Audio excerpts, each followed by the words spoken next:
Welcome to all of you. स्वागत है सभी का इन दिस वीडियो। और हम एसएफडी एंड बीएमडी को कंटिन्यू करेंगे। Subject SOM, strength of material. So this is our third video continuing the practice session और द क्वेश्चन सॉल्विंग और द एनालिटिकल सेशन। अच्छा, मैं एक चीज आपको बताता हूँ। देखिए, एक विनती है, एक निवेदन है आप लोगों से कि जो भी ये वीडियो देख रहे हो, जो भी देखे, ठीक है, अगर आपको आता है बहुत ज़्यादा, ठीक है, फिर भी देखिए, फिर भी देखिए। मैं ऐसा नहीं बोल रहा हूँ कि हो सकता है आप कुछ अलग मतलब ज्ञान हासिल करके बैठे हो, फिर भी देखिए, फिर भी देखिए, क्योंकि हो सकता है कुछ नया बता दूं, कुछ एक छोटी सी बात आप भूल रहे हो, वो चीज़ पता चल जाए। तो पूरे वीडियो में मैं बहुत सारी चीज़ बताता हूँ, बताते रहूँगा, ठीक है। जो लिखता नहीं हूँ बताते रहता हूँ।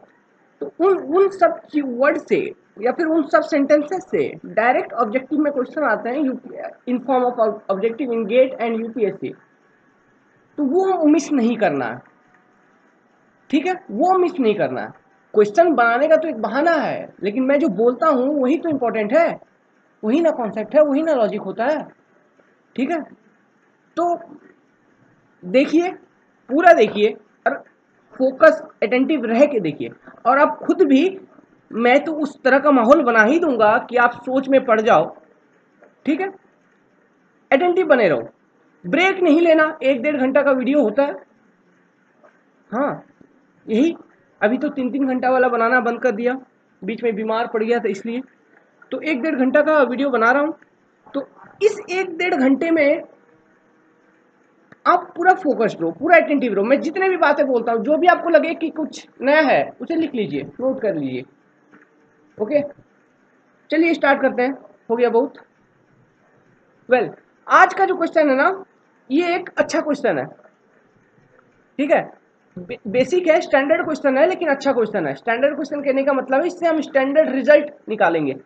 तो देखिए, एक सिंपली सपोर्टेड बीम है, given is a simply supported beam, okay. और इस सिंपली सपोर्टेड बीम के ऊपर एक यूनिफॉर्मली वेरिंग लोड दिया हुआ है, इस तरह का, ठीक है। This is UV loading acting downward, acting downward. This is uniformly bearing load and the length of the beam is L unit, okay, L। और ये यूनिफॉर्मली वेरिंग लोड जो है वो कुछ ऐसा है कि यहाँ पर इसका मैग्नीट्यूड है W किलो न्यूटन पर मीटर, माने कि इस तरह से वो वेरी कर रहा है, W किलो न्यूटन पर मीटर, ठीक है। तो देखिए, यहाँ पे W कांस्टेंट नहीं है, W वेरी कर रहा है लीनियरली, W किलो न्यूटन पर मीटर। कहने का मतलब ये हुआ। और डायग्राम भी मैंने बनाया हुआ है, ट्रायंगुलर लोड। तो इस लोड को हम कहते हैं यूनिफॉर्मली वेरिंग लोड और ट्रायंगुलर लोड और लीनियर लोड और 1 डिग्री लोडिंग, बहुत सारे नाम है, ठीक है। तो 1 डिग्री लोडिंग वगैरह ये सब कहीं नहीं सुने। हम लोग कहते हैं, इंजीनियर है, कुछ भी कहेंगे, हाँ, लेकिन टेक्निकली करेक्ट होना चाहिए। चलिए, तो इस क्वेश्चन का, ये जो क्वेश्चन सवाल दिया हुआ है आपके समक्ष, इसका आपसे पूछा कि इसका एसएफडी मुझे बनाइए और बीएमडी मुझे बना के आप एक पेपर में दे दो। और ये क्वेश्चन 10 नंबर का 10 मार्क क्वेश्चन, ठीक है। हलवा है क्या? हलवा है, लेकिन मार्क स्टूडेंट जो एग्जाम में लिखते हैं जल्दी जल्दी बना देते हैं, हाँ इजी क्वेश्चन है, तुरंत बना के आ जाते हैं, उनको मार्क कितना मिलता है? 2 नंबर। कन्वेंशनल में 3 नंबर, 10 नंबर का क्वेश्चन पे 2 नंबर, 3 नंबर। रीजन आपको पता है, मैंने जो पिछले वाले वीडियो सब में जो क्वेश्चन बनाना कैसे बनाना है वो सिखाया, वो किस तरह से लिखा, उस तरह से प्रेजेंट करना है, ठीक है। प्रेजेंट करना है, कोई कमेंट करना है, ये सब चीज करना है, वीडियो में नहीं, क्वेश्चन में, यूपीएससी में जो बनाओगे वहां पर। तो चलिए सॉल्व करते हैं, बहुत आसान है। तो सबसे पहला आप चेक करो, ये डिटर्मिनेट है या इनडिटर्मिनेट है। आपको पता है कि ये डिटर्मिनेट है, एग्जामिनर को पता नहीं है, आप ऐसे समझो, एग्जामिनर जो है उन्हें पता नहीं है, आपको पता है, तो आप निकाल के बता दो डिटर्मिनेट है या इनडिटर्मिनेट है, तो आराम से निकल जाएगा। अननोन कितना? 3। कौन कौन सा? ये सपोर्ट ए है, ये सपोर्ट बी है। अननोन है आर ए, एच ए और वर्टिकल रिएक्शन आर बी। ठीक है, तो पहला पॉइंट आपको क्या करना है, ये लिखना है कि डिटर्मिनेट है या इनडिटर्मिनेट है। तो जो भी निकलेगा, ये तो इनडिटर्मिनेट निकलेगा, इनडिटर्मिनेट लिख देना है, उसके बाद कमेंट लिख देना है। ठीक है, कमेंट क्या लिखेंगे, यही कि this beam is statically indeterminate so we can proceed to compute SFD and BMD, ऐसे लिख लीजिए। ओके, चलिए, hence no compatibility equation is required. Comment लिख लिया, लिख लिया। अब पॉइंट नंबर 2, पॉइंट नंबर 2 क्या कैलकुलेट करना है, सपोर्ट रिएक्शन। वो जो नंबर ऑफ अननोन है उसे कैलकुलेट करोगे, सपोर्ट रिएक्शंस निकालना है, सपोर्ट रिएक्शंस, सपोर्ट रिएक्शन। और एक चीज बता देता हूं, ये वीडियो बहुत इंपॉर्टेंट वीडियो है, क्योंकि इस क्वेश्चन के बाद मैं और भी क्वेश्चन बनाऊंगा, तो वो नए क्वेश्चन होंगे और सारे गेट में यूपीएससी में पूछे हुए क्वेश्चन है, यही मैं सॉल्व करूंगा आपके लिए। ठीक है, तो पूरा देखना, अच्छे से देखना, ध्यान से देखना। आता है तो भी देखिए, आपका मर्जी। चलिए, सपोर्ट रिएक्शन, सपोर्ट रिएक्शन निकालना है तो सबसे पहले क्या लिखना है, समेशन ऑफ एफ वी या फिर एफ एक्स 0, तो इससे H A 0, equation number 1 complete.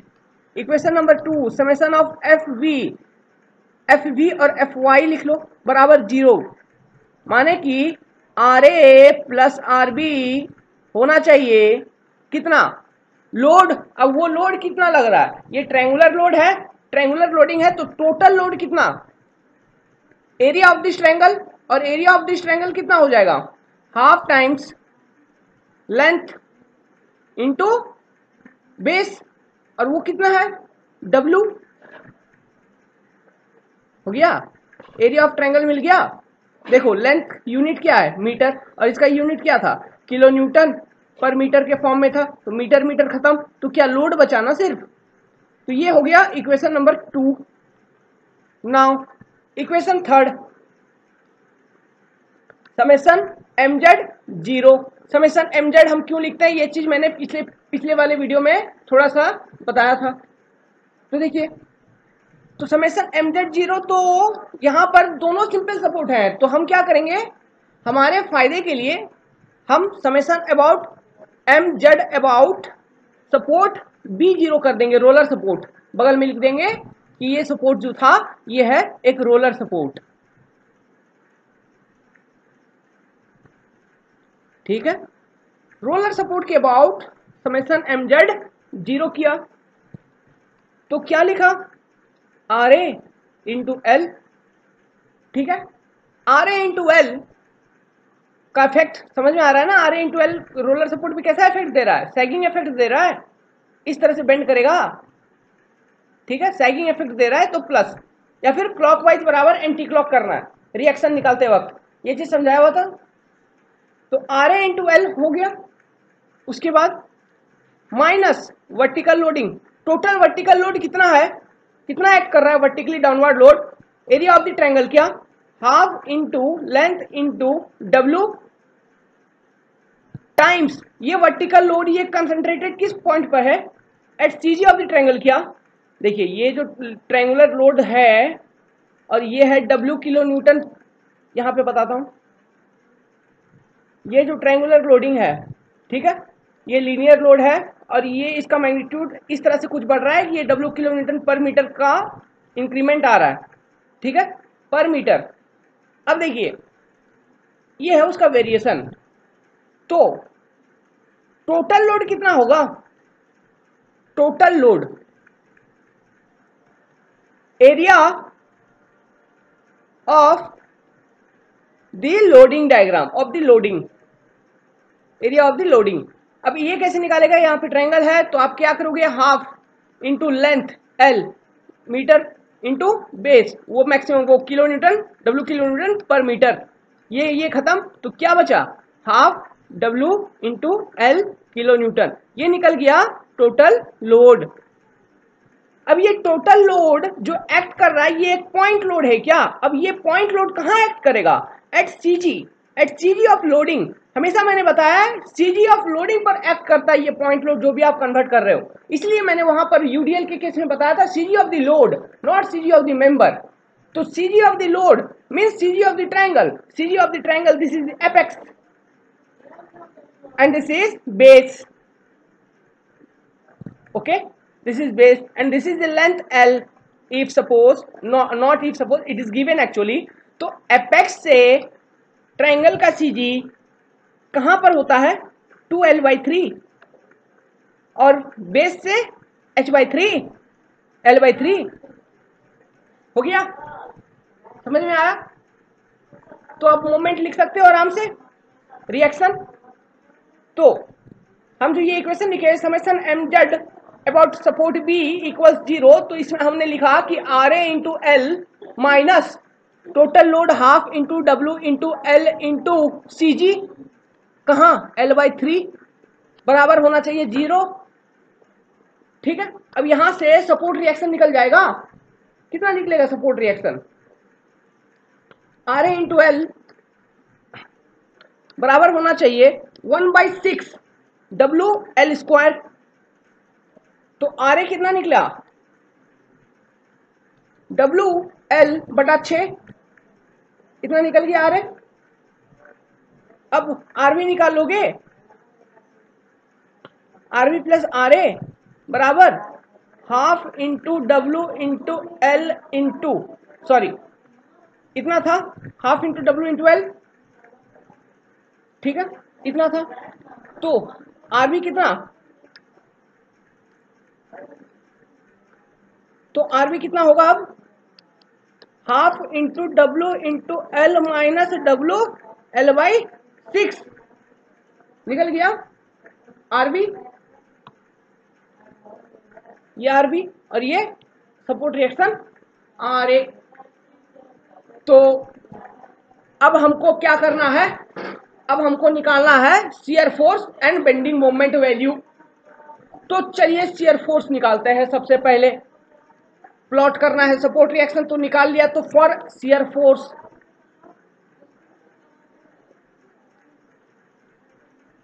Diagram, shear force diagram बनाने के लिए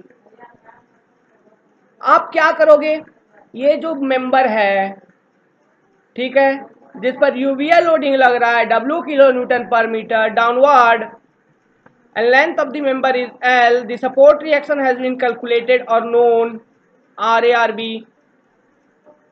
So consider a section X, okay, move left to right at X, this is the origin, X from A, this is X section you have considered. So now I will write the equation of Sx का equation लिखेंगे, तो Sx क्या लिखेंगे, section के left में upward, ये section इसके left में अपवार्ड RA, तो लिखा पॉजिटिव, तो प्लस RA, क्या लिखा प्लस RA, सेक्शन के लेफ्ट में डाउनवर्ड, तो लिखा negative according to sign convention, तो क्या लिखा, अब ये नेगेटिव जो होगा तो ये तो शियर फोर्स है ना, तब को लोड होगा, तो area of this particular triangle, this triangle, ये ट्रायंगल का एरिया माने कि half into x, okay, half into x into ये वाला ऑर्डिनेट, ये मान लीजिए WY है और WX है, इंटू WX, ठीक है। तो शियर फोर्स कितना निकल गया, शियर फोर्स निकलेगा RA प्लस RA, ठीक है, plus RA minus half times X times WX, ये W सबस्क्रिप्ट X है, ठीक है, W सबस्क्रिप्ट X लिखा है हमने, उस सेक्शन पर W कितना है इसका वैल्यू पता है क्या? ये ऑर्डिनेट पता है आपको? नहीं पता है ना, तो उस ऑर्डिनेट को अब कैलकुलेट करना होगा। उस ऑर्डिनेट को कैलकुलेट करेंगे तो हम यूज करेंगे कॉन्सेप्ट ऑफ सिमिलर ट्रायंगल। तो concept of similar triangle use किया तो लिखा कि ये है W किलो न्यूटन पर मीटर L पर। तो हम क्या लिखेंगे? Using concept of similar triangle, using concept of similar triangle, ठीक है। सिमिलर ट्रायंगल का कॉन्सेप्ट यूज किया और लिखा L बटा W होना चाहिए X बटा WX। हाँ, तो WX आपका होना चाहिए XW बटा L, ठीक है, बिल्कुल सही है। तो चलिए, तो SX का वैल्यू अब मान अगर कंप्लीट लिखोगे तो मिलेगा RA minus of half times X into XW बटा L। इसे सिंप्लीफाई करिए और तो plus RA minus WX square by 2L, ठीक है। SX ये हुआ shear force equation at that section which you have considered. Now observe करने वाली बात यह है कि equation of shear force is 2 degree curve, okay. और 2 डिग्री कर्व को हम क्या कहते हैं? Parabolic. It is a parabolic profile. तो एक चीज का तो अंदाजा हो गया कि अब जो शियर फोर्स डायग्राम हमें प्लॉट करनी है वो प्लॉट करनी है as a parabolic diagram, as a in a parabolic fashion. Yes और not? It is clear now. तो चलिए अब निकाल लेते हैं what is the shear force value S at A। to calculate S at A, substitute X equals to 0 in SX equation. तो S at A will be plus RA which is WL by 6, okay, which is WL by 6. Now to calculate S at B, substitute X equals L in the above equation, in the SX equation. तो S at B will be WL by 6 minus WL square by 2L, okay. This cancels. So what does it remain? The remaining value is minus of WL by 3. So हमको क्या मिला? Shear force at support A है plus WL by 6 और shear force at support B निकला minus WL by 3।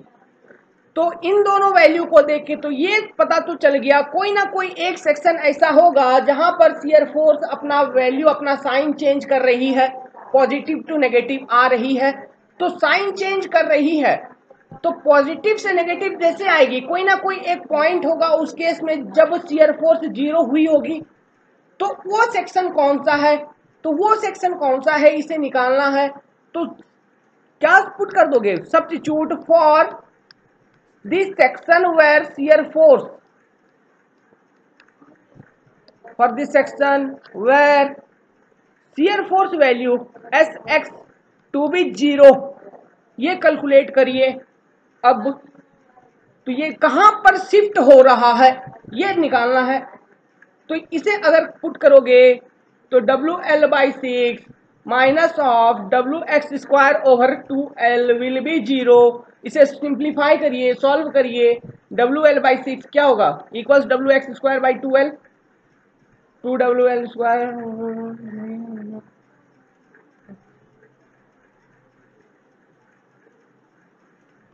कितना आ रहा है? L over root 3,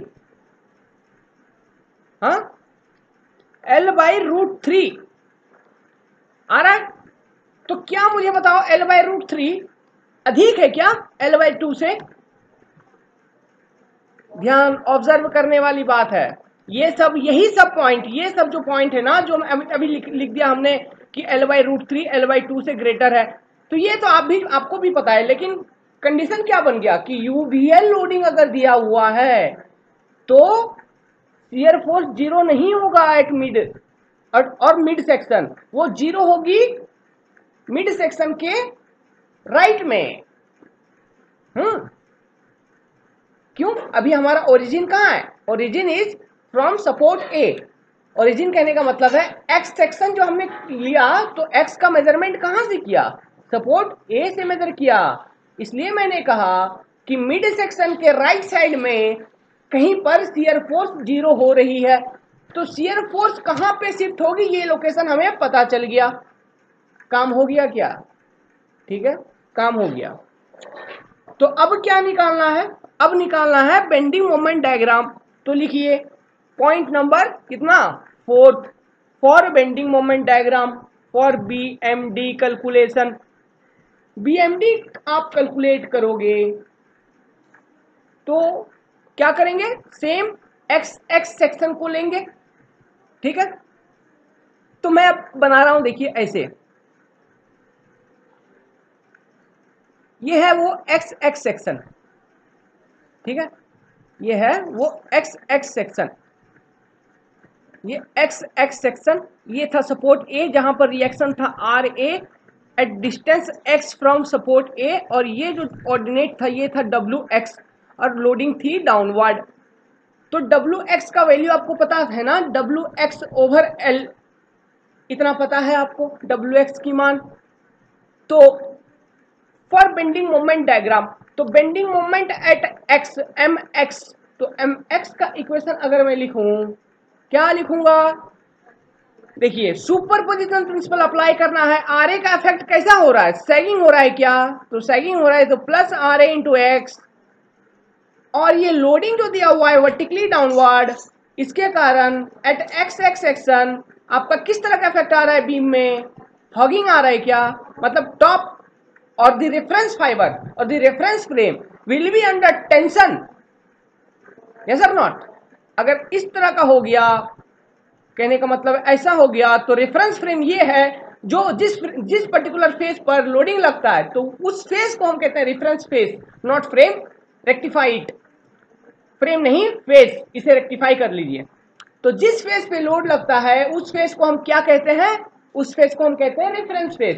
तो रेफरेंस फेस यदि टेंशन में हो, टेंशन माने तनाव, अगर तनाव में हो तो हम उसे नेगेटिव लेंगे। अगर रेफरेंस फेस अंडर कंप्रेशन तो हम क्या लेंगे? पॉजिटिव लेंगे। क्यों लेंगे? उसे सैगिंग कहेंगे। सही है? आ रहा है दिमाग में? चलो आगे। अब लिखा क्या? माइनस, क्या लिखा? सबसे पहले लिखा टोटल लोड। तो टोटल लोड कितना लगेगा यहां पर? टोटल लोड लग रही है half times X into W X, ये निकल गया टोटल लोड। अब ये टोटल लोड कंसंट्रेटेड है at CG of this triangle, इस सीजी का ट्रायंगल है यहां मान लो, और यहां पे ये लोड कंसंट्रेटेड है half times X into W subscript X, ये है एपेक्स और ये है बेस, ठीक है।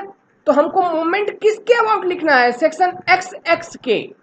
तो मैं सीजी यहां से लेके यहां तक का डिस्टेंस कितना होगा?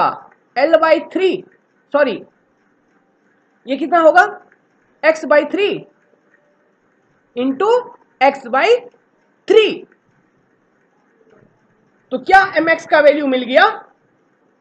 अब देखो ये जो mx का वैल्यू मिला इसे सिंप्लीफाई करिए, तो mx बराबर कितना निकला? Plus R A into X minus of half times x into W X is W X over L into x/3। इसे और सिंप्लीफाई करिए, क्या हो जाएगा? आर ए का वैल्यू कितना था? WL/6 times x, R A का वैल्यू था ना WL/6, रिएक्शन एट सपोर्ट ए, तो WL/6 into X minus half, cubic हो जाएगा क्या ये? WX³ ओवर L इंटू 3, और सिंप्लीफाई करिए WL x/6 माइनस WX³/6L। क्या बात कर रहे हैं, इतना खतरनाक बन रहा है, इतना डेंजरस है। देखिए ये इक्वेशन mx का निकल गया, और ये इक्वेशन क्या बताता है कि आपका जो बेंडिंग मोमेंट डायग्राम बनेगा उसका जो प्रोफाइल होगा वो होगा एक 3 डिग्री कर्व, जिसे हम क्यूबिक प्रोफाइल भी कहते हैं, क्यूबिक प्रोफाइल। इतना तो समझ में आना चाहिए। तो अब निकालो बेंडिंग मोमेंट का वैल्यू। तो बेंडिंग मोमेंट का वैल्यू हम निकालेंगे m एट सपोर्ट A। तो m एट सपोर्ट A, आपको पता है कि सपोर्ट A एक सिंपल सपोर्ट है, तो m एट सपोर्ट A वैसे भी 0 होगा। तो x बराबर 0 पुट करेंगे क्या, तो mx में x बराबर 0 पुट कर देंगे तो m एट सपोर्ट A क्या निकल जाएगा, 0 निकल जाएगा क्या। इसी तरह से m एट सपोर्ट B निकालो। आपको ये भी पता है कि सपोर्ट B एक रोलर सपोर्ट है, ये लिख लीजिए यहां पर हिंज सपोर्ट। अच्छा नंबर मिलता है, 0 हुआ तो क्यों हुआ, उसका कुछ ना कुछ कारण होगा कमेंट में, तो अच्छा एक इंप्रेशन अच्छा बन जाएगा आपका। एग्जामिनर समझेगा कि नहीं आपको बहुत कुछ आता है। तो m एट b, तो आपको ये भी पता है कि m at b at x बराबर l पर जो सपोर्ट है वो है एक रोलर सपोर्ट। तो आपको तो ये तो बिल्कुल पता है कि रोलर सपोर्ट पर भी बेंडिंग मोमेंट का वैल्यू और रिएक्शन का वैल्यू एकदम 0 होगा। तो आपको पुट करने का जरूरत नहीं है, अब डायरेक्ट लिख दो mb बराबर होगा कितना, 0। तो ma 0 निकल गया, mb 0 निकल गया। अब हमको एक लॉजिक हमको ये पता है कि वो पॉइंट जहां पर शियर फोर्स की वैल्यू 0 हो, ठीक है, या फिर शियर उस वो पर्टिकुलर सेक्शन जहां पर शियर फोर्स डायग्राम अपना साइन चेंज करता है, उस पर्टिकुलर सेक्शन पर बेंडिंग मोमेंट की वैल्यू या फिर मैक्सिमम या फिर मिनिमम होती है। ये चीज हमें पता है, ये मैंने आपको बताया था इससे पहले वाले वीडियो में। तो क्या करेंगे, अब निकाल लेंगे mx में, mx का जो इक्वेशन हमारे पास वो है कितना, WLX/6 माइनस WX³/6L। क्या यही था क्या इक्वेशन जो बना था, हाँ। तो ये क्यूबिक इक्वेशन बना। तो ma एंड mb निकाल लिया। अब क्या पुट कर दोगे, तो m eight x equal L/√3, यही पुट करना है ना।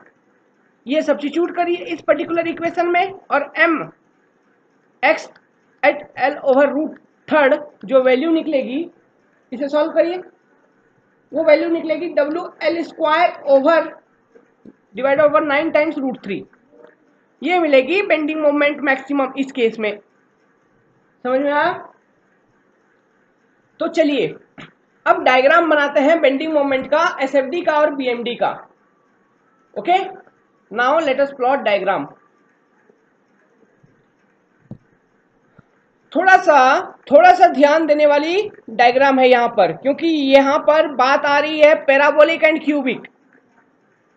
ठीक है, ये देखो, ये था ट्रायंगल इस तरह से, ये था पॉइंट ए और यहाँ, और ये था पॉइंट बी। ये जो लोडिंग था डाउनवर्ड था और इसका लेंथ थी एल। ठीक है, इसका लेंथ थी एल, और यहां पर आपको रिएक्शन ये जो था, ये रिएक्शन आर ए और ये रिएक्शन आर बी पता है, आर ए आर बी पता था। अब देखो, सबसे पहले हम बनाएंगे shear force diagram. Shear force diagram बनाएंगे तो आपको पता है कि शियर फोर्स का वैल्यू एट सपोर्ट ए जो आपको निकल के आया है वो निकला है प्लस आर ए और प्लस WL/6। ठीक है, ये तो आपको पता चल गया कि यहां पर जो रिएक्शन है, ये शियर फोर्स है, ये है S एट A बराबर WL/6 जो कि है पॉजिटिव।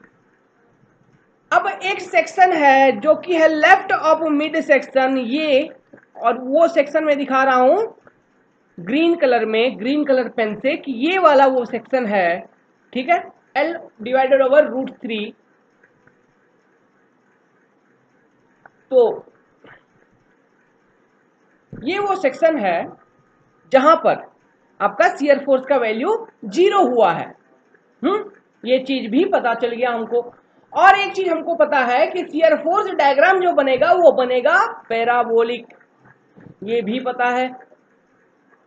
इतने सारे बात हमको पता है। तो चलिए अब प्लॉट करते हैं एसएफडी का डायग्राम। तो सबसे पहले मुझे ये बताइए कि एसएफडी डायग्राम जो प्लॉट करेंगे तो हमको चेक क्या करना है? हमको चेक ये करना है कि मैं बनाऊंगा कैसे। तो एक चीज ध्यान दीजिए, यहां से लेके यहां तक क्या ये डिक्रीजिंग है? कम हो रहा है ना, प्लस टू माइनस डिक्रीज हो रहा है। तो डिक्रीजिंग कर्व इस तरह का बनता है, ध्यान में आ रहा है? इस तरह का एक डिक्रीजिंग कर्व मैंने बना के आपको दिखाया था, ऐसे बनेगा डिक्रीजिंग वाला, बिल्कुल बनता है, ये डिक्रीजिंग बनता है। अब देखो shear force at support B कितना निकल के आया? -WL/3 इतना निकल के आया, -WL/3। तो शियर फोर्स यहां पर नेगेटिव है, तो ये जो कर्व बनेगा ये अब कैसे बनेगा? ये बनेगा ऐसे, सॉरी,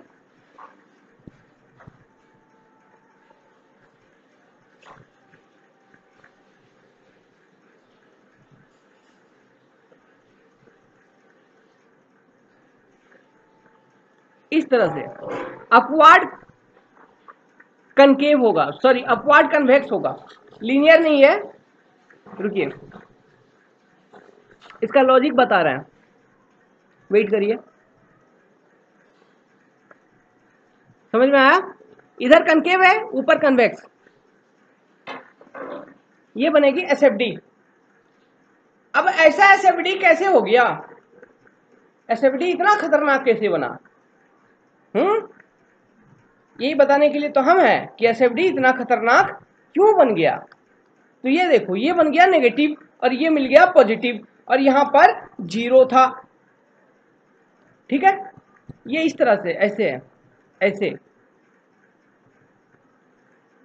तो देखिए, आपको मैंने एक इक्वेशन बनाया हुआ था, ds/dx का मान जो होता है ये होता है -(w). माइनस का कुछ मतलब नहीं है, माइनस इग्नोर करना है। तो सबसे पहले ये चेक करो कि ds/dx एट पॉइंट ए कितना है? पॉइंट ए पर कुछ लोडिंग है? शियर फोर्स का बात नहीं कर रहा हूं, लोडिंग। पॉइंट ए पर कोई भी लोडिंग है? कुछ भी लोडिंग है? नहीं है, 0 है। तो क्या पॉइंट ए पर जो एसएफडी शुरू होगा उसका स्लोप क्या होना चाहिए? वो एकदम हॉरिजॉन्टल शुरू होना चाहिए, माने कि यहां पर थीटा एट ए बराबर 0 होना चाहिए क्या ऑफ एसएफडी, ठीक है। अब ये 0 होगा तो 0 तो ऐसे ही बनेगा, और यहां से ये आ गया इस तरह का पैराबोलिक, और ये पैराबोलिक है 2 डिग्री कर्व। अब यहां 0 हुआ। अब देखिए यहां पर मैंने इस तरह से, अब यहां पर कर्वेचर इसका चेंज क्यों करवा दिया? कनकेव क्यों करवा दिया? इस तरह का कर्वेचर क्यों चेंज हुआ? ये थोड़ा गंदा बन रहा है। देखिए ये क्या हो रहा है ना, कर्वेचर चेंज होने का मतलब है, ये देखिए यहां पर ऊपर क्या था? इधर कन्वेक्स था, ओके।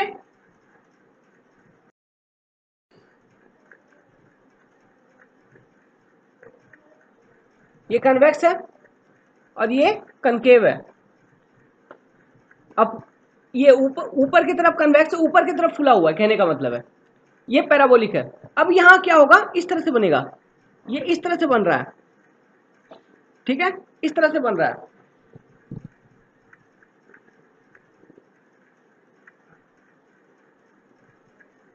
इस तरह से, ओ फिर से दिखा रहा हूं मैं, इस तरह से कनेक्ट हो रहा है, ठीक है, इस तरह से। यहां ऊपर अब कनकेव है और नीचे इधर कन्वेक्स। समझ में आया क्या बता रहा था? तो ये ऐसा बन गया। तो ये ऐसा बना, तो क्यों बना? तो ये चेक करो, यहाँ पर इस पर्टिकुलर पॉइंट पर जो कर्व अब शुरू होगा तो यहाँ पर स्लोप निकालो, इस पर्टिकुलर सेक्शन पे स्लोप कितना होना चाहिए, ठीक है। स्लोप यहाँ से यहाँ पर स्लोप कितना होना चाहिए, इसका स्लोप जस्ट इस पॉइंट के बाद कितना होना चाहिए यहाँ पर,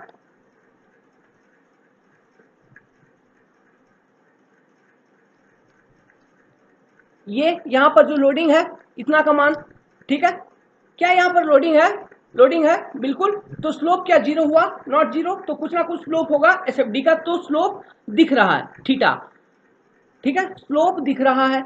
अब इस पर्टिकुलर पे एक्स और वाई बनाइए, ठीक है, एक्स और वाई बनाइए।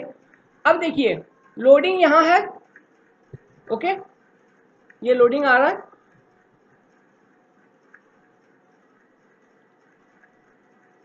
ओके।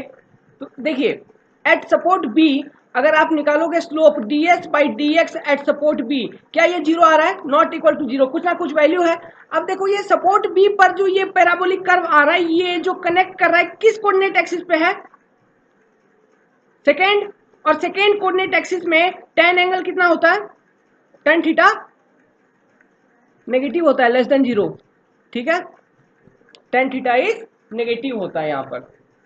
तो ये एंगल ऑब्ट्यूस एंगल बन रहा है, ओके। तो ये हो गया आपका कंप्लीट शियर फोर्स डायग्राम, और ये डिक्रीजिंग है क्योंकि देखिए शियर फोर्स डिक्रीज कर रहा है, अब नेगेटिव है।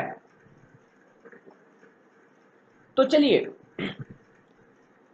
अब बनाते हैं बेंडिंग मोमेंट डायग्राम। तो बेंडिंग मोमेंट डायग्राम एकदम क्यूबिक है। अब आपको और एक चीज पता है कि ये देखिए बेंडिंग मोमेंट डायग्राम जो है वो क्यूबिक है,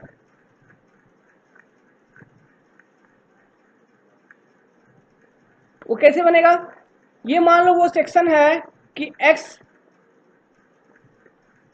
एल ओवर रूट थर्ड, ठीक है, ये वो सेक्शन है। तो आपको पता है कि यहां पर जीरो होना चाहिए। अब मुझे बताइए कि इस पर्टिकुलर पॉइंट पर सपोर्ट ए और सपोर्ट बी पर, सपोर्ट ए और सपोर्ट बी पर क्या बेंडिंग मोमेंट डायग्राम में स्लोप आएंगे, आएंगे ना, dm by D X at A, S X at A positive, तो आराम से एक्यूट एंगल बनेगा। तो एक्यूट एंगल से शुरू किया, ऐसा बना लिया इस पर, यहां पर।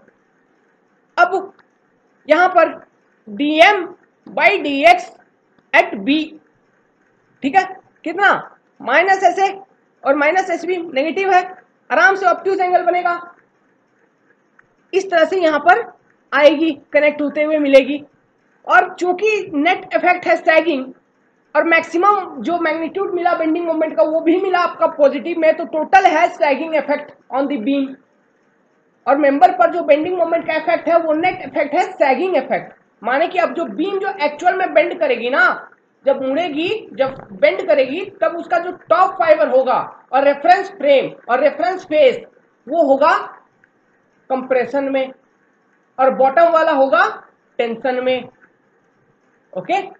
मतलब extreme, extreme fibre, extreme faces, मतलब सबसे ऊपर ये देखिए ये ट्रायंगल है, तो ये टॉप और ये बॉटम फेस, ये है एक्सट्रीम, और ये भी है एक extreme face, extreme top extreme bottom, ठीक है। तो एक्सट्रीम टॉप जो होगा वो होगा under compression, and extreme bottom face जो होगा वो होगा अंडर टेंशन। इसलिए नेट इफेक्ट जो हुआ, सैगिंग इफेक्ट हुआ, इसलिए हम बेंडिंग मोमेंट जो बनाएंगे पॉजिटिव बनाएंगे।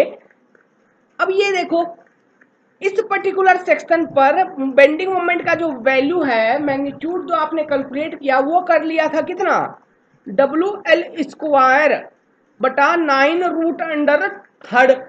तो WL स्क्वायर बटा 9 रूट अंडर थर्ड का जो वैल्यू है बेंडिंग मोमेंट का, ये उस सेक्शन पे है जहां पर शियर फोर्स की वैल्यू जीरो है, शियर फोर्स की वैल्यू जीरो है। तो मुझे ये बताओ कि इस पर्टिकुलर पॉइंट पर dm बटा dx जो निकलेगा, क्या इसका कोई वैल्यू होगा, ये स्लोप होगी जीरो, माने कि यहां पर लाइन होना चाहिए हॉरिजॉन्टल। तो इस फैशन को ध्यान में रखते हुए कनेक्ट कर लो, क्यूबिक डायग्राम एक बना लो, ये मिल गया थोड़ा सा हॉरिजॉन्टल। लग रहा है पैराबोलिक जैसा, लेकिन क्या करेंगे, ये क्यूबिक है, ठीक है। इसे रिप्रेजेंट कर देना, ये थोड़ा सा हॉरिजॉन्टल यहां पर क्या 3 डिग्री कर्व और क्यूबिक कर्व, ठीक है।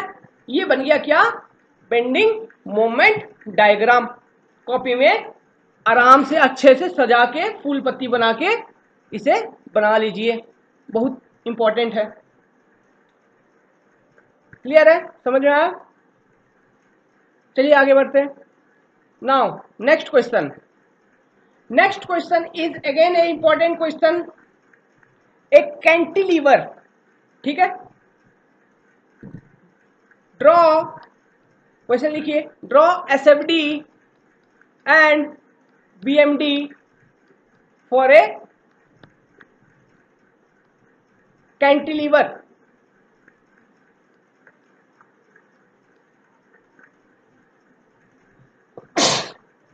Sorry very much.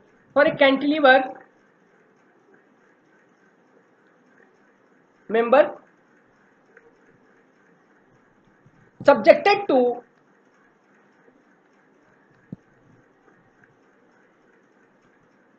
UDL, ठीक है, कहता है यूडीएल लग रहा है कैंटिलीवर पर। अब उसका एसएफडी और बेंडिंग मोमेंट डायग्राम आप बनाइए, और वो कैंटिलीवर मेंबर है, ऐसा कैंटिलीवर दिखता है इस तरह से। कोई एक सपोर्ट होता है जिसे हम कहते हैं एक फिक्स सपोर्ट, फिक्स सपोर्ट से एक मेंबर कनेक्टेड होती है। ये मान लीजिए सपोर्ट है, अरे क्या बना रहे हैं, देखिए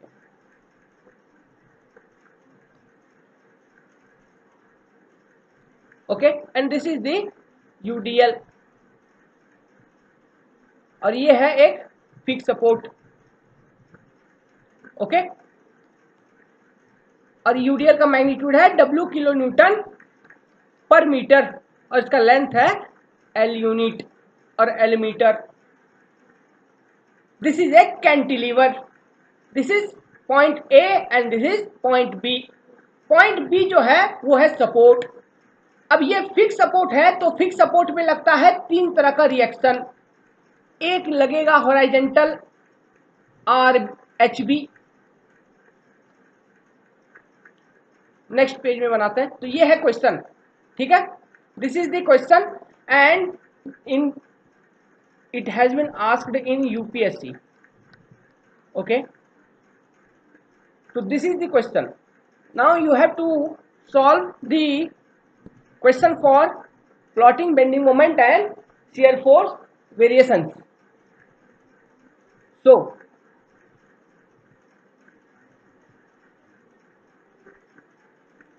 as we know from the property of a fixed support that there will be development or building of 3 reaction, okay, to maintain the static equilibrium condition of the cantilever member.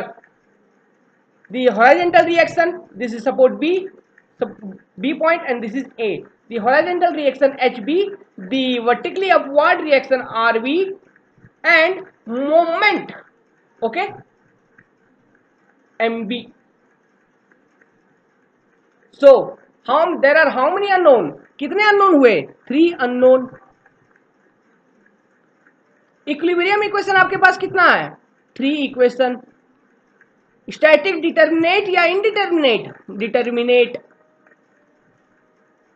ठीक है, determinate. ये सब लिख लीजिएगा point 1 बना के, W kilo newton पर metre. तो अब आप मुझे इसका सपोर्ट रिएक्शन कैलकुलेट करके बताओ।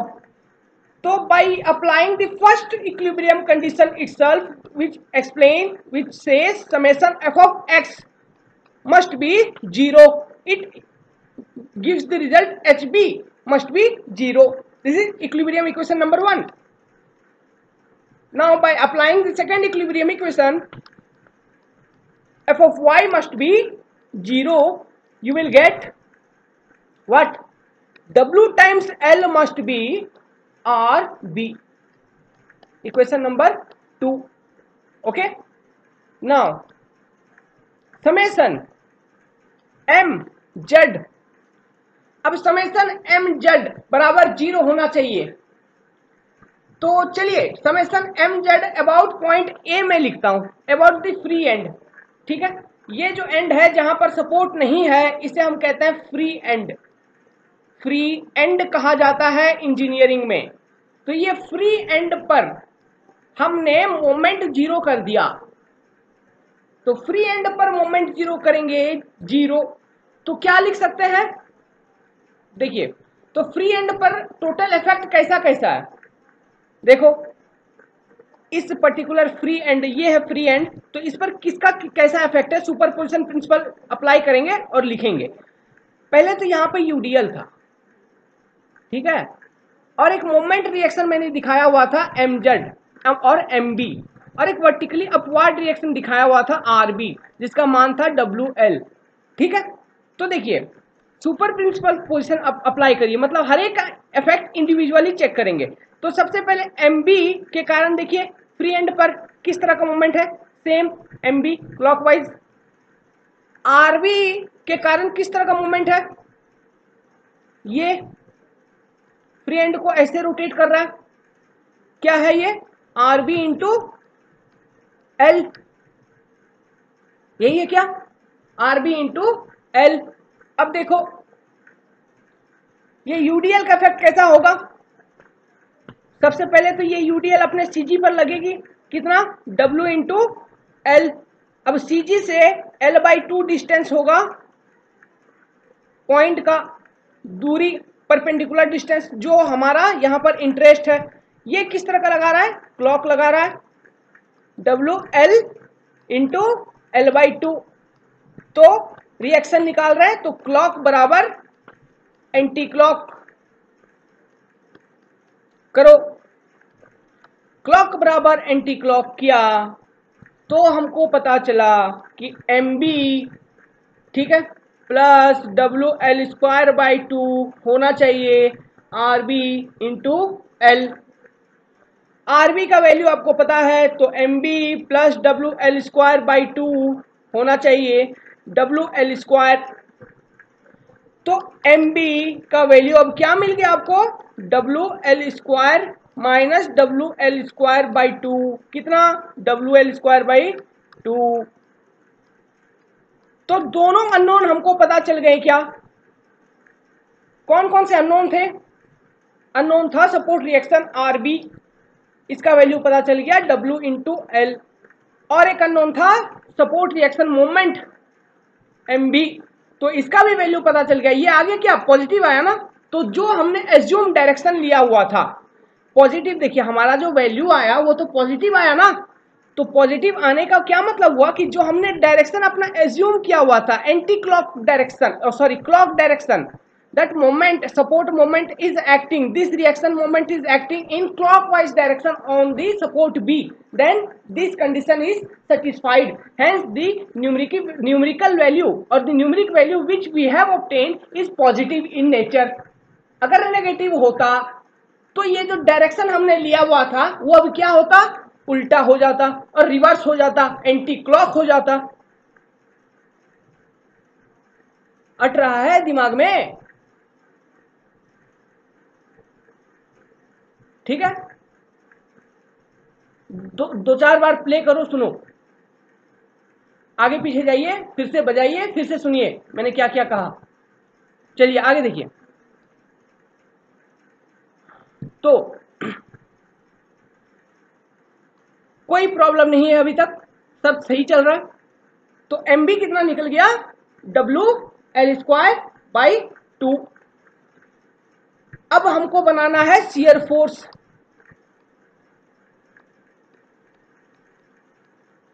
तो शियर फोर्स बनाना है तो वही प्रिंसिपल लगाएंगे, वही बेसिक फंडा जो हमारा है।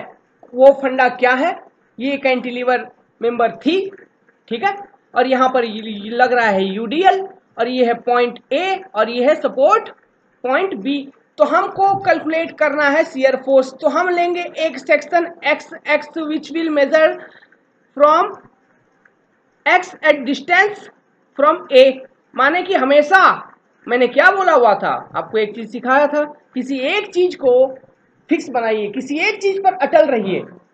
हाँ मेरा तरीका ये है तो मैं इसी को अपनाऊंगा, तो मैंने अपनाया लेफ्ट टू राइट, तो मैं हमेशा लेफ्ट टू राइट कैलकुलेट करूंगा, चाहे कुछ भी हो जाए। कुछ भी हो जाए मैं लेफ्ट टू राइट नहीं छोड़ूंगा। क्यों? मुझे आसानी होती है। तो आप भी अपना एक तरीका बना लो सॉल्व करने का। तो लेफ्ट टू राइट हमेशा। तो सेक्शन के लेफ्ट में यूडीएल के कारण फोर्स लग रहा है, तो एस एक्स का वैल्यू अगर मैं लिखूं, सेक्शन के लेफ्ट में एक ही तरह का फोर्स है, वो कितना है? डब्ल्यू एक्स, और वो लग रहा है किधर? Downward, minus W x. ठीक है। तो क्या हुआ? तो ये हुआ कि एस एक्स का मान निकल गया माइनस डब्ल्यू एक्स। तो अगर मैं आपसे पूछूं what is S at A point A, then you will substitute X equals to 0 which is free and the value of shear force will be. And और एक चीज ऑब्जर्व करने वाली जो बात है, ये जो शियर फोर्स डायग्राम और शियर फोर्स का जो इक्वेशन मिला, ये इक्वेशन है लीनियर। ओके, ये भी लिख देना है। लीनियर माने कि 1 डिग्री। हाँ, लीनियर माने 1 डिग्री, माने कि कांस्टेंट स्लोप होना चाहिए उसका। ठीक है, उसका स्लोप क्या होना चाहिए? कांस्टेंट होना चाहिए। तो लीनियर मिल रहा है। चूंकि लीनियर मिल गया तो S A at x equal 0 free end कितना? 0 हो जाएगा। एस एट बी कितना निकलेगा? Minus W into L. ठीक है, एक्स का वैल्यू एल पुट कर देंगे। तो एक चीज तो पता चल गया कि एसएफडी जो बनेगा लीनियर बनेगा और नेगेटिव बनेगा। कहीं भी 0 नहीं हो रहा है, एक ही पॉइंट पर 0 था, 0 से ही शुरू हो रहा है और नेगेटिव में ही जा रहा है, पॉजिटिव नहीं है शियर फोर्स। ये पता चला कि शियर फोर्स लग रहा है लेकिन नेगेटिव है। अब देखिए, नेगेटिव पॉजिटिव शियर फोर्स का कोई मतलब नहीं है, इसका कोई सिग्निफिकेंस नहीं लेना। शियर फोर्स क्या होता है ना, शियर करता है। शियर फोर्स का इफेक्ट क्या होता है ये समझो। शियर फोर्स हम इतना कह रहे हैं तो उसका इफेक्ट क्या होगा? ये देखिए, ये कोई अगर कोई मेंबर है रेक्टेंगुलर मेंबर और इस पर शियर फोर्स लग रहा है, किसी एक सेक्शन पे कहीं ना कहीं शियर फोर्स लगेगा इक्विलिब्रियम मेंटेन करने के लिए। मान लो इस सेक्शन को यहां पर तुम कट करोगे, ठीक है, कट किया तो ये अगर मैं दिखाऊं तो यहां पर ऐसा और इधर इस तरह से नजर आएगा, तभी ना ये इक्विलिब्रियम में है और ये कनेक्टेड है एक दूसरे से। ठीक है, तो शियर फोर्स के कारण क्या होता है ना कि मान लीजिए कहीं पर शियर फोर्स बहुत ज्यादा हो गया, मान लो इस पर्टिकुलर सेक्शन पे बहुत ज्यादा शियर फोर्स हो गया, तो देखिए, अच्छा एक चीज तो आपको क्लियर होगा कि मेंबर में, स्ट्रक्चर में या फिर बीम मेंबर में सबसे अधिक शियर फोर्स, ठीक है, मैग्नीट्यूड ऑफ शियर फोर्स सबसे मैक्सिमम किस पॉइंट पर मिलता है, किस लोकेशन पे? अमूमन एट सपोर्ट्स। तो क्या सपोर्ट के अगल बगल जो मेंबर है, ये मटेरियल है, इस मटेरियल का यहां से शियर होने का चांसेस ज्यादा है? कहने का क्या मतलब हुआ कि ये जो बीम था, ये अगर सिंपली सपोर्टेड था इस तरह से, तो सपोर्ट पर शियर फोर्स अधिक हो रहा है, तो क्या होगा ना कि यहां से हो सकता है सपोर्ट के आसपास से बीम टूट जाए, मतलब ये इस तरह से आपको अब नजर आएगा। ठीक है, ऐसा अलग हो जाएगा, टूट जाएगा, शियर हो जाएगा। ठीक है, शियर फोर्स का ये मतलब निकलता है। पॉजिटिव हो या नेगेटिव कोई बात नहीं, ऊपर से लगा वही टूटेगा, नीचे से लगाओ वही टूटेगा। चलो आगे बढ़ते हैं। तो ये तो पता चल गया कि इसमें शियर फोर्स क्या है, वो पता चल गया। चलिए अब बेंडिंग मोमेंट निकालना है। Bending moment, for bending moment diagram. तो बेंडिंग मोमेंट का इक्वेशन सेम हमने क्या कंसिडर किया हुआ था, section X X at X from free end A. तो कितना निकलेगा बेंडिंग मोमेंट? एम एक्स का वैल्यू अगर मैं लिखूंगा, वो क्या लिखूंगा? Total load. ठीक है, टोटल लोड। और एम एक्स का इफेक्ट क्या हो रहा है ये देखो, ये जो लोडिंग है सेक्शन के लेफ्ट पार्ट में, ये मेंबर को किस तरह से रोटेट करने की कोशिश कर रहा है? इस तरह से, इस तरह से रोटेट कर रहा है। तो क्या आपको लग रहा है कि इसका टॉप फेस और रेफरेंस फेस टेंशन में आ रहा है? बहुत इंपॉर्टेंट, बहुत ज्यादा इंपॉर्टेंट। कंक्लूजन होगा ये, ठीक है। इस कंक्लूजन को यूज करके मैं पूरा स्टील इंजीनियरिंग में कैंटिलीवर का एक बहुत बड़ा कॉन्सेप्ट बता दूंगा, एसेंट्रिक कनेक्शन, ठीक है। कनेक्शन अब आपका दिमाग काम नहीं कर रहा होगा कि कैंटिलीवर से एसेंट्रिक कनेक्शन का क्या रिलेशन है। कोई नहीं, हम बनाएंगे, हम रिलेशन बनाएंगे, हम कॉन्सेप्ट बनाएंगे। वहां पर इंटरव्यू में पूछते हैं वो सब, तो वो सब हम बनाएंगे, ठीक है। किताबों में नहीं मिलेगा, तो स्टील बनाएंगे तब बताएंगे। इसेंट्रिक कनेक्शन में वहां पर बताएंगे कि कैंटिलीवर से उठ के वो कॉन्सेप्ट कैसे आता है, कॉन्सेप्ट ऑफ इसेंट्रिक कनेक्शन। तो चलिए देखिए क्या हुआ था, यहां पर mx का इक्वेशन लिख रहे थे, तो ये तो पता चल गया हॉगिंग इफेक्ट है, नेगेटिव है। हॉगिंग इफेक्ट है, नेगेटिव है, तो माइनस लिखा, माइनस और बेंडिंग मोमेंट का mx का वैल्यू कितना होगा, वो होगा w into x total load. cg पर यहाँ एक्ट किया, और cg ऑफ लोडिंग डायग्राम कितना पर है, x/2 से इंटू x/2, तो क्या माइनस wx²/2, क्या ये 2 डिग्री है। अब 2 डिग्री कहने का क्या मतलब होता है, पैराबोलिक है, पैराबोलिक। तो m at a at free end जब x हो जाए 0 तो कितना होगा, 0, तो ये लिख लो फ्री एंड। सपोर्ट के बारे में ना क्वेश्चन में मेंशन करते रहिएगा, मतलब आप जब सॉल्यूशन बनाएंगे उसमें सपोर्ट के बारे में कहते रहना, लिखते रहना बहुत जरूरी है। इससे क्या होता है ना कि जो एग्जामिनर है, जो आपका पेपर चेक कर रहा है, उसको लगेगा कि आप बहुत साफ सुथरे आदमी हो, आप बहुत साफ सुथरे टाइप की हो, सब चीज को डिटेल में लिखना चाहते हो, सब चीज को अच्छे से करते हो, तो नंबर अधिक मिलेगा और फुल मार्क मिलने का भी चांसेस बढ़ जाता है, ठीक है। सपोर्ट के बारे में भी लिखते रहिएगा, जो आपको लगे ना कि लिख देना चाहिए लिख देना, कुछ नहीं छोड़ना है, सब लिख देना। हॉगिंग वॉगिंग भी लिखना है, ये इसे भी लिख देना, कोई प्रॉब्लम नहीं है। हाँ, टाइम को ध्यान में रख के। और एम बी, ठीक है, एम एट बी माने कि x बराबर एल में अगर सब्स्टिट्यूट कर दूं, कितना निकल रहा है, wx², तो WL²/2, हाँ नेगेटिव है। अब देखिए अब यहां पर एक जबरदस्त कॉन्सेप्ट आपका क्लियर हो जाएगा। क्या क्लियर हो जाएगा, ठीक है। कॉन्सेप्ट ये क्लियर होगा कि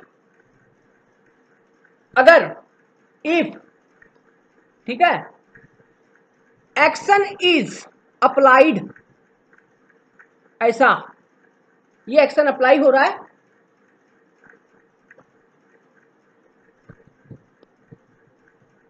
तो इसका इफेक्ट क्या है, ये रिएक्शन हो गया।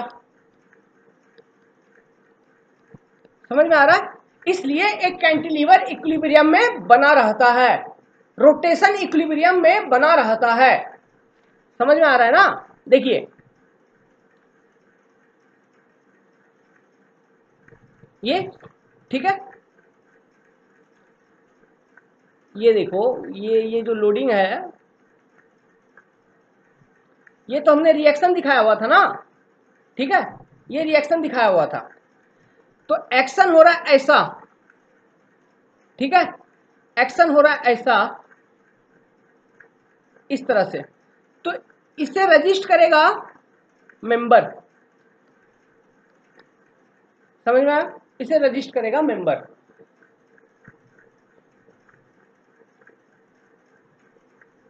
हाँ कहाँ थे, हाँ ये पैराबोलिक है। अब इसे प्लॉट करते हैं, चलिए प्लॉट करते हैं। क्या करेंगे, वो बनाइए, जो बनाना है उसे बना लिया। तो एसएफडी बनाओ, एसएफडी प्लॉट करिए। तो एसएफडी प्लॉट करना है तो आपको ये तो पता है वो लीनियर है, तो 0 से शुरू हो रहा है और WL पे जा रहा है, ये हो गया स्ट्रेट लाइन माइनस WL, ये पॉइंट A, ये पॉइंट B और सपोर्ट B।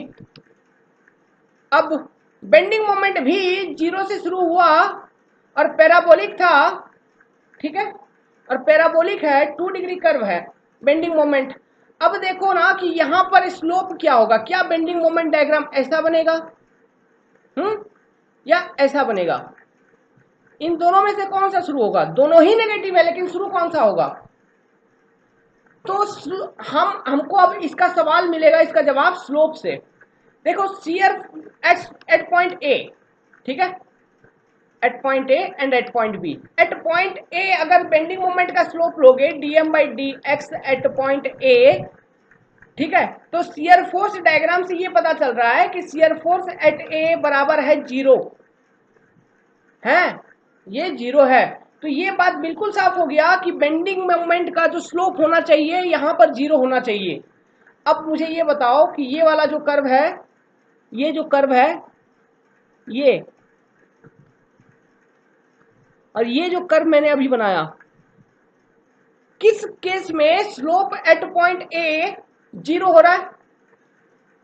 ग्रीन वाले में क्या?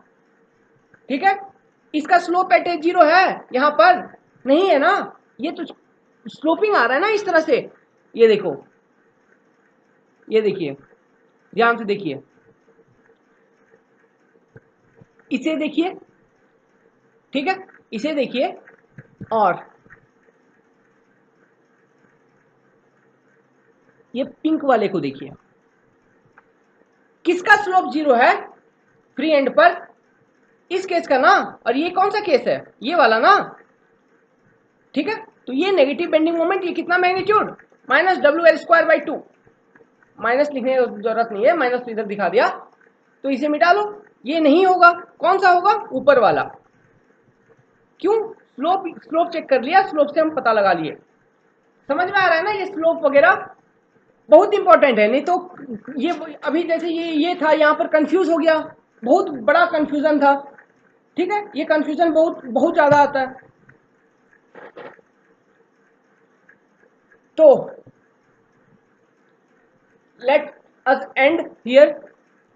So in next video we will discuss some more questions. SFD और BMD, ठीक है, शियर फोर्स और बेंडिंग मोमेंट डायग्राम बनाना एक सिविल इंजीनियर को आना चाहिए। आपको रात में भी उठा के पूछे कि SFD इसका बताओ, तो आपको बता देना ऐसा ऐसा ऐसा, ठीक है। SFD BMD नहीं बना तो सिविल इंजीनियर नहीं बना। तो SFD BMD अभी लगेगा और 10-12 घंटा, उसके बाद normal stress and normal strain, फिर transformation of stress and strain, माने कि प्रिंसिपल स्ट्रेस एंड स्ट्रेन का कॉन्सेप्ट, फिर पढ़ेंगे शियर स्ट्रेस, फिर पढ़ेंगे बेंडिंग स्ट्रेसेस, उसमें देखेंगे अनसिमेट्रिकल बेंडिंग। उसके बाद जो एक चैप्टर पढ़ेंगे जो कि सिविल इंजीनियरिंग का सबसे बड़ा चैप्टर है और सोम का भी सबसे बड़ा चैप्टर है, डिफ्लेक्शन ऑफ बीम, भूलना नहीं है। डिफ्लेक्शन ऑफ बीम पढ़ेंगे, फिर पढ़ेंगे टॉर्सन, फिर एक दो छोटा मोटा कॉन्सेप्ट है कंप्रेशन मेंबर वगैरह, वो मैं बता दूंगा 1-2 घंटे में, काम खत्म। तो अभी पूरा सोम खत्म होने में कम से कम 50 घंटा, पता नहीं, अंदाजा है 50 घंटा या 60 घंटा भी हो सकता है, ठीक है, हो सकता है। चलिए, थैंक यू।